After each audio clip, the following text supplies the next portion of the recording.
Hi, I'm Polly Hilda, and my research investigated the visual development of southern bluefin tuna and yellowtail kingfish.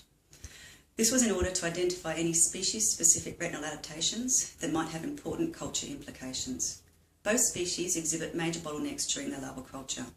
Southern bluefin tuna experience up to 95% mortality within the first 2 weeks of culture, and yellowtail kingfish experience mortality associated with the failure to first feed, swim bladder inflation, and malformation.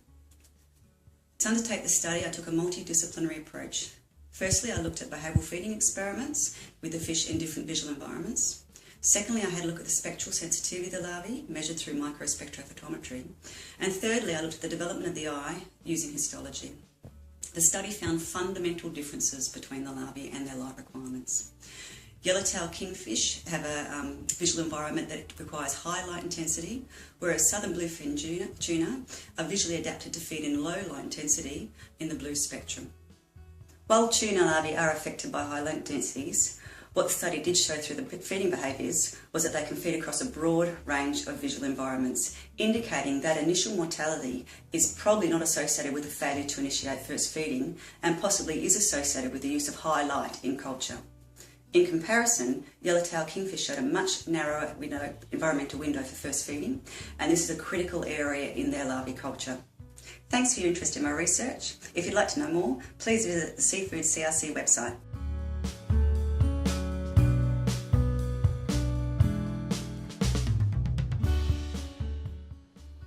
Well, the University of the Sunshine Coast, with Clean Seas Tuna, developed genetically improved kingfish stock for commercial production. Now, genetically improved stock are very important for profitable agriculture, and the same applies for aquaculture. Today, all of Clean Seas production is based on the offspring of selected stock, and this probably helped the company post a profit ahead of schedule. According to Clean Seas, growth is up, survival is up, and the fish look great. And indeed, these new Clean Seas fish are selected for both growth and appearance. Well, we can't wait to get the next generation into production, and we look forward to a cumulative 15 to 20% improvement in growth. Now, our attention is focused on reducing generation times so that the delivery from the genetics per year can be even faster. Today, Clean Seas is one of Australia's best commercial aquaculture genetic programs.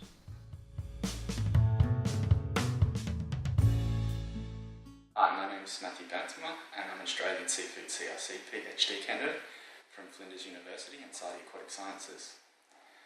The focus of my PhD is to investigate the growth, nutrient utilisation and digestive enzyme activity of green abalone. In a study I presented at the World Aquaculture Conference, we investigated the growth and nutrient utilisation of green abalone fed nutrient-enriched macroalgae. We investigated two species of macroalgae, Ulva and Gracilaria. We fed these as either non-enriched or enriched treatments. Results from this trial indicated that feeding abalone, these two species together as enriched treatments, resulted in superior nutrient utilisation and growth. However, feeding the commercial diet was superior to all macroalgae treatments tested.